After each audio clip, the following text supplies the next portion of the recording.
Radio Publique Africaine.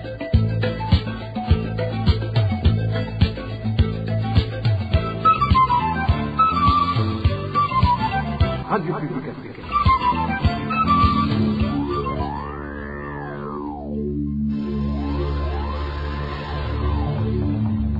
C'est le moment de suivre le journal parlé en français.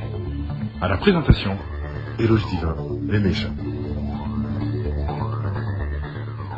Merci d'écouter la radio publique africaine. Bonsoir et bienvenue dans le journal de ce 19 janvier 2026. Tout de suite, les principaux titres.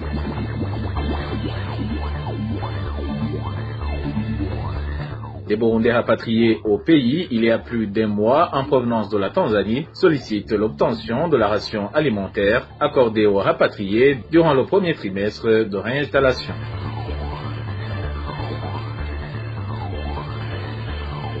Et puis la route reliant la province d'Ogitega à la commune de Rutana se trouve dans un mauvais état, ce qui engendre de lourdes conséquences aux conducteurs de véhicules, dont la perte de leur profession pour ceux qui transportent des passagers et des marchandises.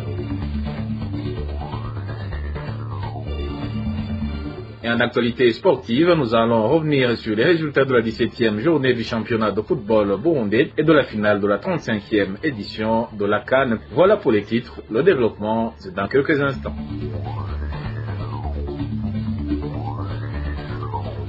Bonsoir, page sécurité pour commencer. La rédaction de la radio publique africaine a pu répertorier un cas d'une personne assassinée dans l'une des provinces du pays au cours de la semaine qui vient de s'écouler. Il s'agit de Daniel Irakodze, un Imbonerakure âgé de 26 ans. Il a été poignardé dimanche dernier à l'aide d'un couteau au niveau du cœur par son ami, un Imbonerakure du nom de Samuel Ndaikengurukiye, dans la localité appelée Nyamugerera, située au niveau de la colline zone Musigati. Nous sommes en commune de Bubanza, province de Bujumbura. Nos sources à Musigati révèlent que ces deux Imbonerakure effectuaient des travaux de coupe d'arbres à Bubanza. L'auteur du crime a été arrêté par la police à Musigati. Et en page réfugiés, les organisations de défense des droits humains, la Ligue Iteka et Kingu Murundi Freedom, continuent de demander au gouvernement du Burundi et au HCR de préserver les droits de retour volontaires des réfugiés congolais. Dans le cadre du programme Umuseke, ces deux organisations de défense des droits humains indiquent que la situation humanitaire des Congolais qui fuient les combats à l'est de la RDC devient de plus en plus alarmante. Une source au HCR a fait savoir que les conditions du retour des réfugiés congolais ne sont pas encore réunies. Le point avec Elvis Nyomungere.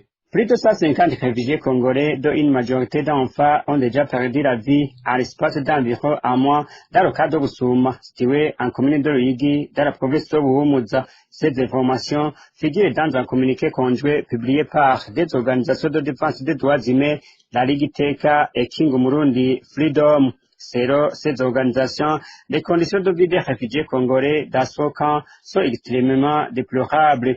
Depuis leur arrivée, il faut face à une pénurie alimentaire sévère, à des conditions d'hygiène précaires, ainsi qu'à un accès quasi inexistant aux soins de santé. Toujours dans son communiqué, la Ligue Iteka et Kingu Murundi Freedom indiquent que, à raison de ces conditions de vie alarmantes, les réfugiés sont confrontés quotidiennement à la perte et à l'enterrement de leurs proches. À cela s'ajouterait des pressions les empêchant de quitter le camp, alors que certains d'entre eux expriment le souhait de retourner dans leur pays d'origine. Le 7 janvier dernier, des réfugiés du cas de Busuma qui avaient tenté de rentrer en République démocratique du Congo ont été ramenés de force au camp par des Imbonerakure et des policiers. Face à cette situation, les deux organisations de défense des droits humains appellent le gouvernement burundais et le Haut Commissariat des Nations Unies pour les réfugiés HCR à engager un dialogue en vue de faciliter le rapatriement volontaire des réfugiés qui seraient rentrés dans les pays tout en assurant une assistance adéquate à ceux qui demeurent sur le sol burundais. La Ligue Iteka et Kingu Murundi Freedom lance également un appel aux partenaires techniques et financiers afin qu'ils soutiennent le Burundi et ses partenaires humanitaires dans la prise en charge effective des réfugiés congolais. Réagissant à ces appels en faveur d'un rapatriement vers la RDC, une source au sein du HCR a indiqué que pour que le rapatriement constitue une solution durable, il est indispensable de préparer la réintégration des réfugiés dans tous les domaines, notamment au sein de communautés communauté d'accueil et à travers la reconstruction.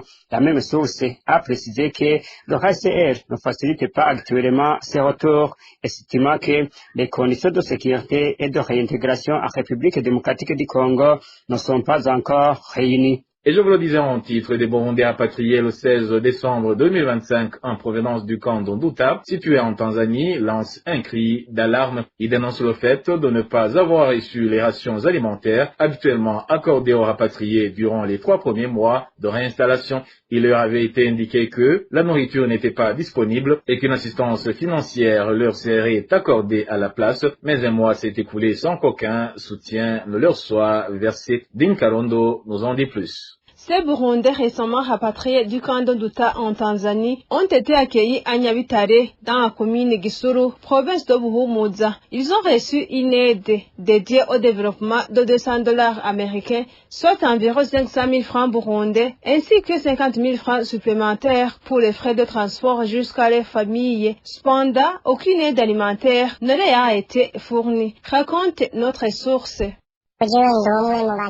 Je fais partie des rapatriés en provenance de la Tanzanie. Avant notre retour, il nous avait clairement été indiqué que chaque rapatrié devait bénéficier d'une assistance alimentaire couvrant les 3 premiers mois afin de lui permettre de subvenir provisoirement à ses besoins tout en cherchant des moyens de se prendre en charge. Selon toujours notre source, comme d'habitude, les rapatriés reçoivent des vivres, mais cette fois, ils ont été informés que les vivres n'étaient pas disponibles et qu'ils recevraient de l'argent pour acheter eux-mêmes leur nourriture. Depuis leur arrivée, ils attendent dans l'incertitude. Poursuit notre source. Nous avons essayé de nous renseigner auprès d'autres rapatriés qui, eux, ont reçu des vivres. Quant à nous, il nous a été annoncé qu'il n'y avait pas de nourriture disponible et qu'à la place, chacun devait recevoir une somme de 145 000 francs. On nous a alors demandé de patienter en nous expliquant que l'argent destiné à l'achat des vivres serait envoyé par téléphone. Cependant, nous avons attendu en vain sans jamais rien recevoir. Nos agents privés à qui s'adresser, ils demandent que l'État puisse discuter avec les organisations humanitaires afin de trouver une solution pour qu'ils bénéficient d'une aide alimentaire. Depuis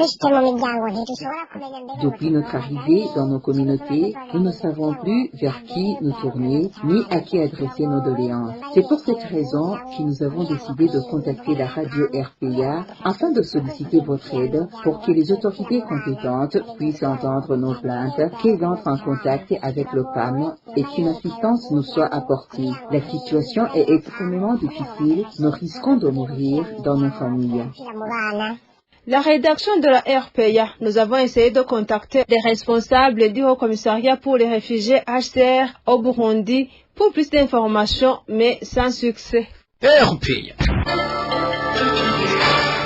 Poursuivant ce journal par la page Droits de l'homme, le mouvement Inamahoro exprime sa consternation face au procès qui a eu lieu contre la journaliste Sandra Muhoza, estimant que ce n'était pas un vrai procès, mais plutôt une persécution dirigée contre cette femme. Marie-Louise Valichako, présidente du mouvement, a déclaré que ce procès n'avait d'autre but que de punir quiconque ose s'exprimer sur les problèmes du pays. Le mouvement Inamahoro exprime sa profonde préoccupation et sa vive indignation suite à la condamnation de la journaliste Sandra Muhoza à une peine de 4 ans d'emprisonnement par le tribunal d'Ongozi. Pour le mouvement Inamahoro, il s'agit d'une violence innommable exercée contre cette femme journaliste, car les accusations portées contre elle sont dénuées de tout fondement. Accuser Sandra Muhoza d'avoir porté atteinte à la sécurité de l'État en raison de messages qu'elle a envoyés à ses collègues ne repose sur aucune base légale. Comme le dit l'adage, quand on veut manger un chien,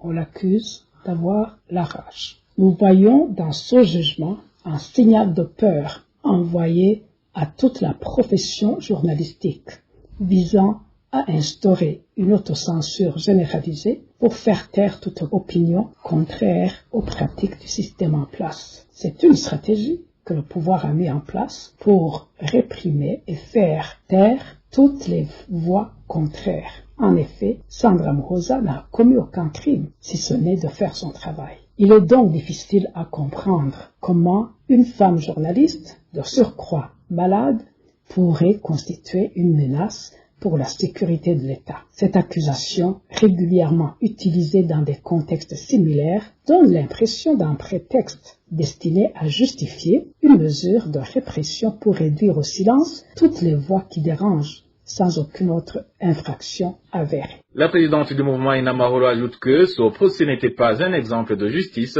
mais seulement un moyen pour les juges d'exprimer leur autorité. Encore une fois, on écoute Marie-Louise Valichako, présidente du mouvement Inamahoro. Le mouvement Inamahoro estime donc que dans le procès de Sandra Muhoza, ce ne sont pas la justice et l'équité qui ont prévalu, mais plutôt des décisions imposées de l'extérieur, faisant de la justice un simple instrument. Cela porte gravement atteinte à l'image de la justice, mais aussi à celle du pays, car elle révèle une instrumentalisation de l'appareil judiciaire pour harceler les citoyens au lieu de les protéger et de leur rendre justice, comme le prévoient les lois en vigueur et comme ne cessent de le déclarer les organisations de la société civile. Qui plus est, cette condamnation de Sandra Muhoza exerce un impact dévastateur sur sa famille. Le mouvement Inamahoro déplore cette parodie de justice. Sandra Muhoza n'est pas une criminelle, c'est une professionnelle de l'information et une mère de famille. Sa place n'est pas en prison, mais auprès des siens et sur le terrain pour informer la population et tous ceux qui s'intéressent au Burundi. Nous réitérons donc notre demande qu'elle soit libérée immédiatement et sans condition. Page gouvernance à présent, les transporteurs de passagers et de marchandises empruntant la route reliant la province de Gitega à la commune de Rutana se lamentent vivement de la dégradation avancée de cette voie. Ils affirment que leurs véhicules s'abîment régulièrement à cause du mauvais état de la dite route. Ils indiquent travailler à perte et craignent même de perdre leur emploi, car certains chauffeurs étant menacés de licenciement par leurs employeurs qui estiment que leurs véhicules sont désormais hors d'usage. Plus de détails avec Balthazar Miwuro. Des conducteurs de véhicules de transport en commun ainsi que des usagers de la route nationale numéro 8 se plaignent de l'état de dégradation avancée de cette infrastructure routière. Les transports interrogés sur cet axe routier indiquent que du tronçon Songa jusqu'à Rutana, de la province de Burunga, la route est entièrement parsemée de nids de poules, rendant la circulation particulièrement difficile. Selon ces chauffeurs, des tentatives de collimatage provisoire à l'aide de matériaux de fortune ont été entreprises, mais celles-ci se sont rapidement détériorées. De Songa, en passant par Mumuri et Makebuko jusqu'à Bukirasazi vers Kibuye, la route est entièrement dégradée et ne présente que des nids de poules. En poursuivant vers Noma, Ngoma et Gitaba, de la province de Rutana, la situation est la même. À Mugabo, des tentatives de réparation ont été faites à l'aide de pierres, mais celles-ci n'ont pas tenu dans la durée. Ce transport précise que ces conditions de circulation entraînent d'importantes pertes financières, les recettes journalières étant consacrées presque entièrement à l'entretien des véhicules régulièrement endommagés par l'état de la route. Il ajoute que les passagers expliquent fréquemment leur mécontentement, allant parfois jusqu'à abandonner le véhicule en cours de trajet. Les véhicules sident très rapidement comme les rotires et autres pièces et les pneus éclatent facilement lorsqu'on roule sur les pierres. Aujourd'hui, un pneu coûte 300 000 francs, ce qui entraîne de lourdes pertes pour les transporteurs. Il n'y a donc aucun bénéfice réel dans ce secteur. On pourrait même acheter un petit lot de bois avec cet argent. De plus, le chauffeur ne reste pas longtemps dans son métier. Quand une voiture tombe en panne, beaucoup se contentent de blâmer le conducteur, oubliant que l'état déplorable de la route est la véritable cause des dommages. Qu'ils soient transporteurs, automobilistes ou simples usagers, tout lance un appel au gouvernement afin qu'il prenne des mesures urgentes pour la réhabilitation de cette route, tout comme celle menant vers la capitale politique Gitega. En attendant, la zone est marquée par une forte dégradation où l'on observe des enfants tentant de combler les trous avec de la terre et de la boue, sollicitant de l'argent auprès des automobilistes et de passagers. Et des conducteurs de taxi-voitures exerçant dans la ville de Bujumbura expriment leur mécontentement face aux entraves qu'ils disent rencontrer dans l'exercice quotidien de leur profession, qu'ils imputent à certaines pratiques de la police. Ces chauffeurs affirment que, durant les heures vespérales, les forces de l'ordre autorisent des personnes ne disposant pas du statut requis pour opérer dans le secteur du transport public à acheminer des passagers, tandis que se voit refuser l'autorisation de travail. Plus de précisions avec David-Claude Bananayo. Depuis 17h jusqu'à 20h, les conducteurs de taxi ne sont plus autorisés à accéder aux stations de bus situées au centre-ville où de longues files de passagers se forment pour regagner leur domicile. Cette restriction intervient alors que la rareté de carburant continue de perturber le fonctionnement des bus, obligeant certains usagers, lorsqu'ils en ont les moyens, à recourir au taxi pour compléter leur trajet. À partir de 17h, des voitures dont on ne connaît pas la provenance arrivent et ils transportent des gens jusqu'à 20h. On remarque que le parking appelé Trangoma est interdit pendant ces heures et personne n'est autorisé à y garer sa voiture. Les chauffeurs concernés expriment leur inquiétude face à cette situation. Selon eux, il est injuste que certains véhicules non destinés au transport public soient autorisés à opérer après avoir donné un pot de vent, alors que ceux qui exercent régulièrement et légalement se voient refuser le droit de transporter des passagers.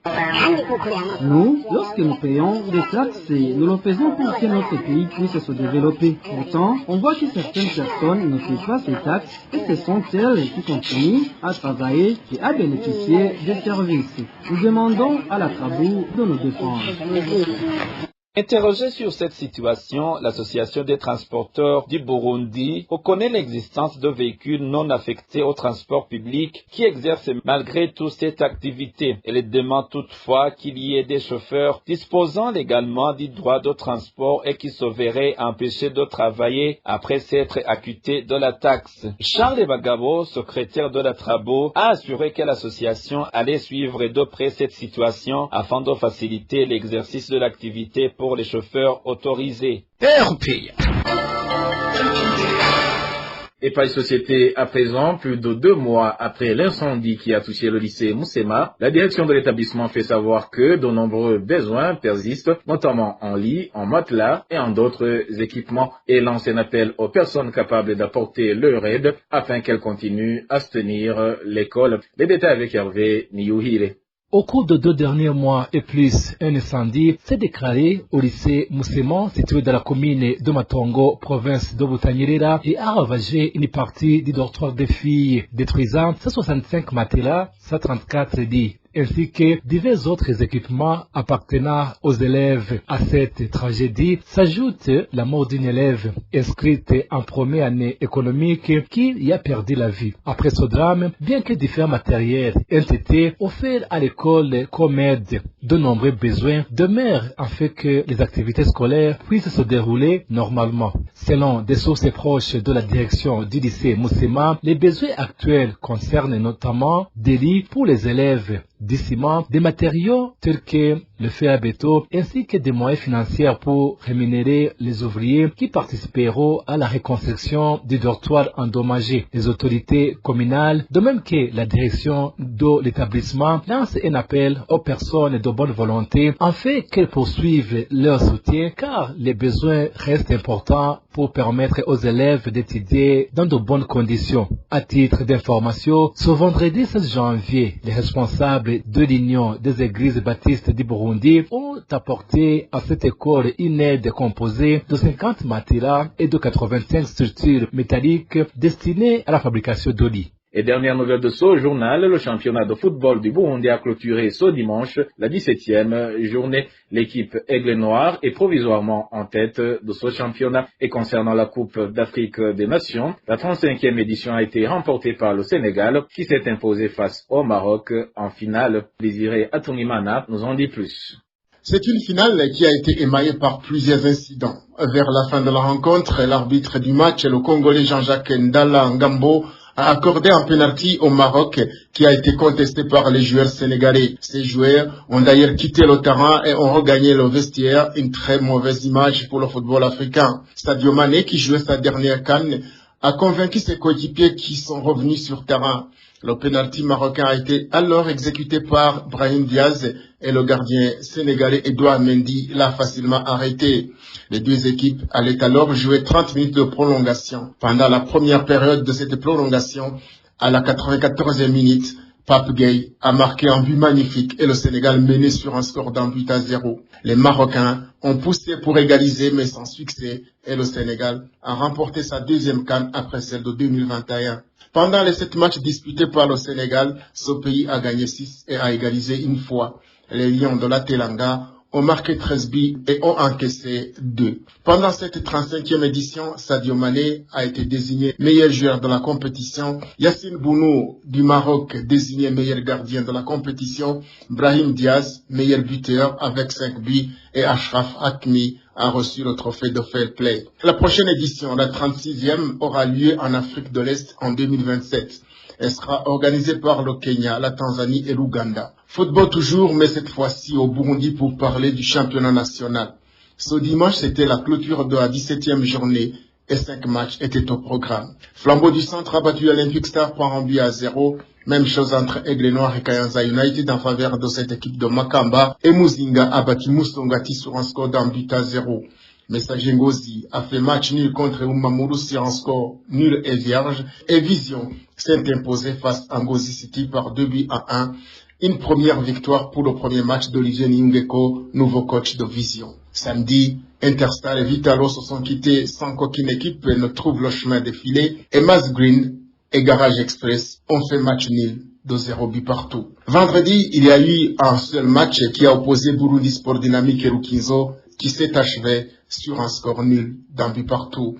Pendant les 8 matchs joués, 8 buts ont été marqués. Et voilà, chers auditeurs de la République africaine, c'est par ce reportage de Désiré Atunimana que le journal de ce 19 janvier 2026 se termine. Merci pour votre écoute et je remercie également mes collègues de la rédaction et ceux de la technique pour leur parfaite collaboration. À la présentation de ce journal, vous étiez avec Eloge Divin Remesha. Je vous souhaite une excellente soirée.